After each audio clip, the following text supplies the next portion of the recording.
Okay, this is an update to the video I uploaded last night, California time, after dark. I uploaded a video last night because I've been in here playing with the transmitter and I went over a bunch of stuff and then something dawned on me and it hit me. And I'll tell you what it is. If you haven't watched that video I uploaded last night, go ahead and watch it, because on the very end of it, if you watch it, you'll see a flash. I looped because I had my phone here, my camera on the tripod, the back of the transmitter, and you could see the flash was coming on the bottom side of the RF deck. So I thought, well, it is, but I don't think that's the only place. And let me tell you what I'm talking about. I should probably go ahead and loop that video here. And what I may do is I may go ahead and add that here to this video in a minute. Then we'll go out in the garage with the RF deck and I'll finish the video there. But it dawned on me last night when I was playing around. And if I'd known this, I didn't think about this until after I was about ready to go to bed. And I laid down in bed and I was looking at my phone and something just totally hit me. Last night when I was playing around, remember I told you before in one of the previous videos from like several months ago, it might have been into last winter, I can't remember, that ever so often my meter would peg. When I'd modulate, I'm thinking, yeah, the thing is just, and it went up to like, oh, and it stuck there one time and I had to wait for it to come back. Okay, it did that last night again, a couple of times. More than a couple of times. And it was doing it like, I couldn't get it to stop for a minute. And I thought what it was, I had this is like a switching supply from the transformer, the MFJ, the little thing. And I thought maybe RF was getting on this line. So I moved it, then I started again and it did it once or twice more. It wasn't as bad though. I thought, okay, maybe I just need to wrap a toroidal around that cable. But then it hit me. What I think, I know what's going on now. When I got the transmitter beefed up, when I finally replaced and put this particular tube that I have in there, and I realized my old tube in here was bad, and that had been my whole problem for a year or so, and I didn't realize it. So when I put the new tube in, the power, and of course the modulation's going way the heck up, right? And everything. Well, my guess is what's happened is, and this is 99.9% of probability, is that something in here like a cap or something just started leaking, right? It just broke down. Well, and I'm seeing that meter peg. What would cause that if it's not RF? What if DC was on the coax line? And what would cause that? What is there a capacitor maybe? I'm asking you. I already know, but I'm thinking, I'm trying to build a little bit of suspense here. This DC plate blocking cap to my tank circuit. That's an old pullout I got from RF Parts back in probably 1989. It came out of some old broadcast transmitter. I had another one in there I got from them originally, but it was a little smaller. I thought, let me put this bigger physical size, because when I redid this, the connections, when I changed out this plate choke to this modern one with the, that's got the trifold, whatever you want to call it, the tri windings on it, so it doesn't burn up on certain bands. The harmonics won't burn it up and stuff. That I put this bigger cap because the brackets I had, it fit better, and it was like, it's supposed to be like, it's either 1,000 puff or a 900 something puff. I think it came out, I've got a sticker on it. I measured it years ago, back in the early 90s, on a high dollar capacitor meter at work, and I figured out what it was and I put the sticker on it. So when we go out in the garage, I'll show you what it says. But if you watch those videos, I'm going to go ahead and probably attach them here again in a minute, and then you'll see it. And then watch on that video. It's a vertical. My camera's up and down, but I was able to fix that so it goes from widescreen to vertical, and it'll go back to widescreen again when I'm out in the garage. But you'll see the flash, and it looks like it's coming out from under here, right? Well, if you look up here, if you get a gander, and if you kind of peek, you'll see, if you look up the very top left hand of that video, you'll see about 3 of the windings from this plate tank coil. And you'll see a big flash on that coil. It looks like it's on the coil. I was thinking, well, maybe because I don't have the 1625, the light's just flashing through that hole and coming over, but It's possible. But if that DC cap started leaking DC, which would make perfect sense since it came out of an old broadcast transmitter, which was running way more power than this thing was ever doing on Ultramod. And here I go, I thought, well, that thing's old, even though it's old and was used, this transmitter will never put out that kind of power and that kind of peak-to-peak voltage. It's probably going to be okay. But if that thing was used in a broadcast transmitter like I know it was for years and it was a pull-out, it could have been leaking back then, and now that I beefed this thing up, it's short in DC. Now here's the thing. My antenna right now is, I modified my vertical to an inverted L. And right now at the feed point of the antenna, at the base of the antenna, I have about 70 microhenries of coil shorting the vertical rate section to my ground radial and my ground plane. It's my ground system. So I've got basically a DC short. So I pulled this coax, I unscrewed it, and I took my ohm meter across there, and it was flickering between 0.6 to 0.5 ohms. Then I thought, how much my meter leads, how much do my meter leads read?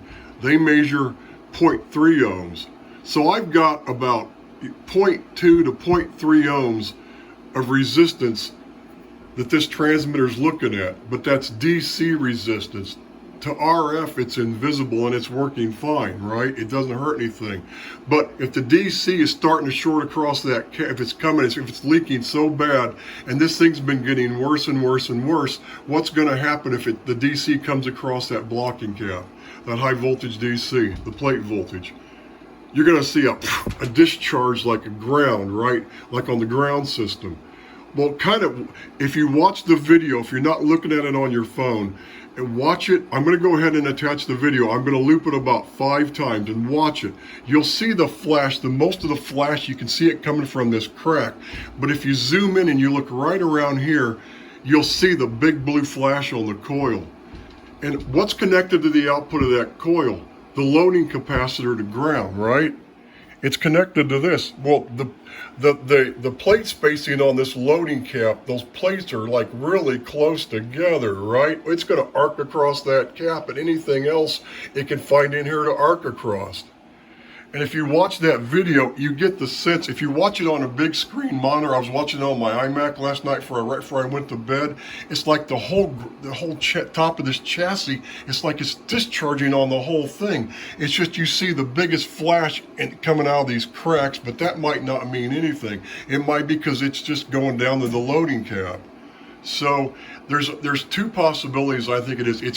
My guess is this is where the problem has been, and that's why I was seeing the meter peg out, because when I modulate, sometimes it would peg out, and then all of a sudden it would go back down, then it would just peg, and that's telling me it's probably throwing DC on my coax line. And here's the thing: the reason I'm seeing that low resistance is because this tuner, this is not a T-network tuner. This tuner is a pi network. So it's going, the DC will go right through the coil and right across that coil, and I'm just arcing that high voltage across the whole thing, because it's basically seeing like less than a half an ohm short to ground, DC wise. So that's kind of what I think. That's why it dawned on me, a light bulb lit up, and I went, oh, that's probably why my meter's doing that. And not only that, even though the way I had this hooked up, this counter on the sampler, when I was modulating all this whole time, this thing, the counter spazzes out. And that's telling me something like that is going on. And that's, even though it's not connected, this was tapped from a coil that's not even physically touching the center conductor, but still it's spazzing out. Why? And the thing is, when that meter pegged out, the first thing I did was I glanced down before I let off the mic. I wanted to see what these meters were doing. Everything, I had the right amount of plate current, I had the right amount of control grid current, and the right amount of screen current. Everything was normal, but the meter was pegged, okay? And it was inaccurate. What's going to do that if it's not RF? And I thought maybe the RF at first all this time was just getting into it. Now I think it's just the DC on the line. It's the DC on the center lead of the coax. So this whole time it's more than likely just been this damn DC plate blocking cap, and I got online and I found an exact replacement for this. It was kind of pricey. I already ordered one, so I'm going to start out replacing this cap first is what I'm going to do. And then if it's not that, then I think there's another cap but I don't see how it would throw DC on the meter. If it's not that one, then that would mean that is RF causing the meter, but I don't think it's RF spazzing the meter. I think it's just DC it's getting on the center lead of the coax. So I'm going to pull this out here, but let me go ahead and watch these videos. Watch the next video here. What I mean is I'm going to attach it. It's going to be just part of this video. So I'm going to take a pause here, and next thing you're going to see is that video from last night loop. And like I said, look all over, and if you can, look at it on a big computer monitor. You can see how it feels like the whole ground system and the sound of it, like this whole cabinet's discharging here in the top, and just the biggest flash is down there underneath. So if it's not that, it's probably one of the other caps in here, or maybe one other thing. So I've just about got this thing figured out, but I think because of what the meter's doing, that's what it is. It's that old broadcast pullout. That's the only one of those left that I have in here. If you remember, I had a bunch of them, all the ones in the loading that they're in parallels. You know, when I switch them, when I switch this switch, it's just throwing those other doorknobs in parallel with this tuning load, the variable loading cap. And, remember one of those blew open and another one of them shorted. I had to replace all of them. And I got them from RF Parts, and they were pull-outs that's the only pull-out that I still have in this thing. And that's like the main critical one. So let me go ahead and watch, like I said, watch the very top left-hand corner of the video, and then kind of, if you can, watch it again and kind of look back and see if you can sense how the whole top of the cabinet's like it's like the high V's discharging to the cabinet itself, to the ground, because of that coil on my antenna. Now, I will mention one more thing. Remember, it did it on dummy load the last time I was trying this, the last time I experimented like this. And before, it was never doing it on dummy load. Well, if you measure that when I'm on dummy load, you got 50 ohms here, so it's not like less than a half an ohm, so that's probably why it was never as bad. And it did start doing it until this cap's probably been getting worse and worse and worse, and it's just about ready to leak completely and stay leaked. And then every time I'd key the mic, it would blow that fuse, right? Probably. So this would all make sense, and looks like maybe I'm finding this bad cap just in time before it causes some serious damage. So go ahead and watch the top corner of the video. I'm going to loop it 5 times, and then we'll be out in the garage. Yep, it did it again. Yep, it did it again. Yep, it did it again. Yep, it did it again. Yep, it did it again.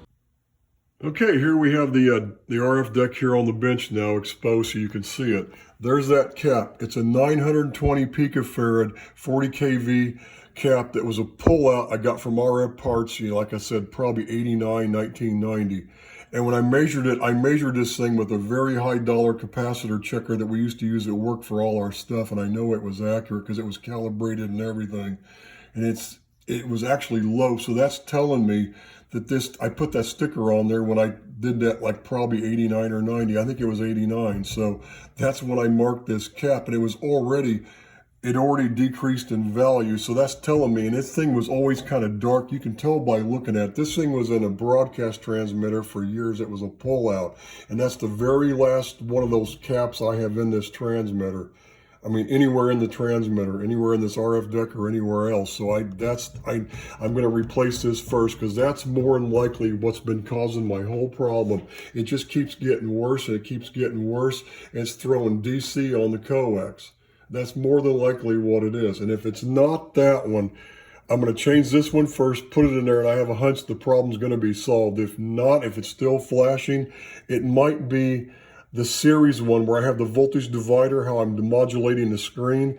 It could be that series one, because I think that was a Chinese made one that was like 20 or 30. I think it was 20 kV, but I don't think.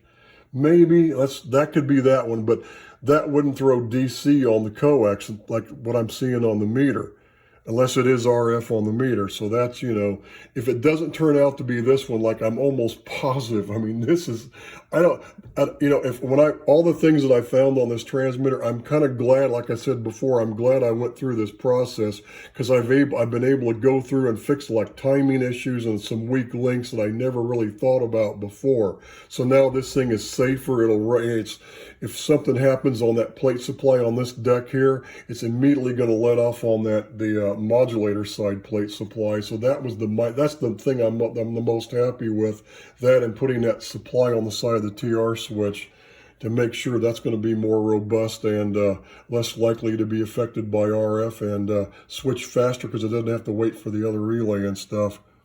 No more long cables going to it, so that's a plus, big time. So it's like I said, chances are it's this cap. So I did find one. I searched around online. I found pretty much not an exact replacement, but it's 1,000 picofarad, 40 kV.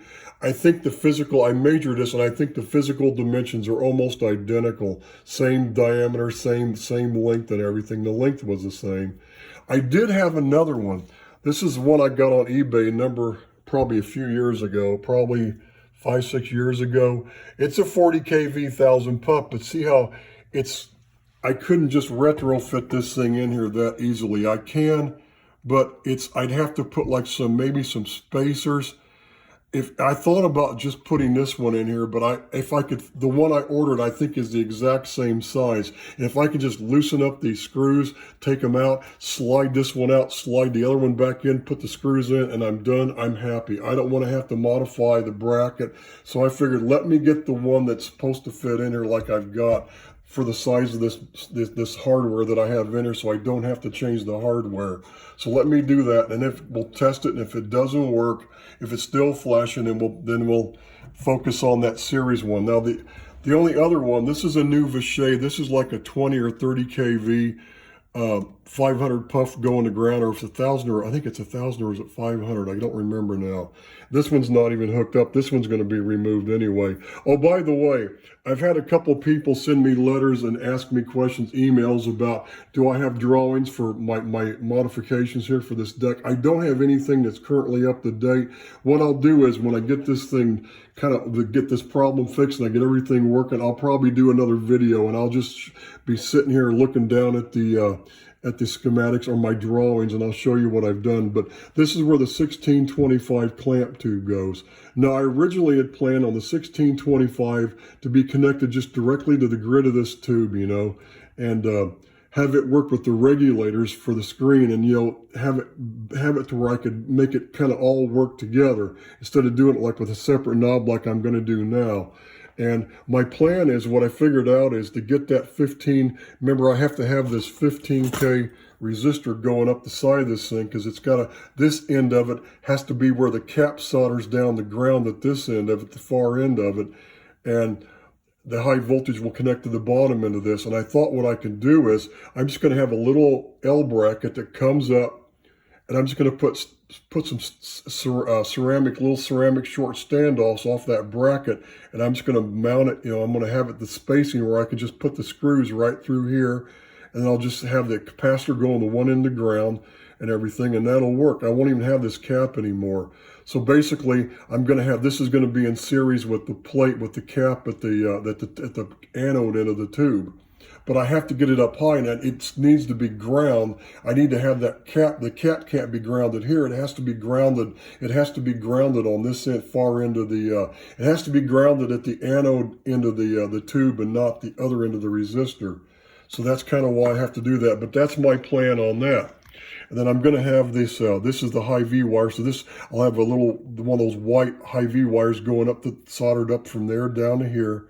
Or is this, no, this one will go down the base of the resistor here. This one will go the base of the resistor is what it'll do. Then the plate cap of the tube will just go to where the cap's going to ground, and the other end of the resistor is.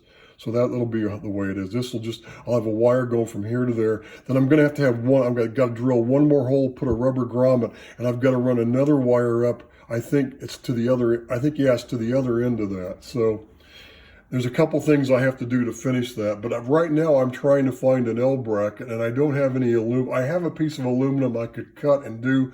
I don't have a brake, If I had a vise, you know, I can bend the L, but it's never going to be as square looking and as uniform as if you have a brake. And of course, I don't have a brake. I'm never going to buy one. Those things are expensive, and I have no room unless I could find a small sheet metal brake somewhere. Then I could do it, because that's the way to bend stuff.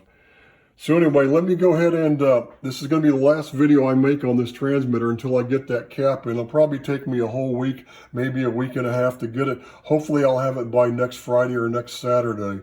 So we'll see. If not, it'll be probably 2 weeks before I do a video. But as soon as I get that cap, I'm just going to swap it out real quick and throw this thing back in the transmitter. And then we'll do another video and we'll see what happens, and we'll find out if this thing's still doing it or not. But I have a hunch this has been the culprit the whole time, and I don't know why I didn't think about that. Because everything adds up.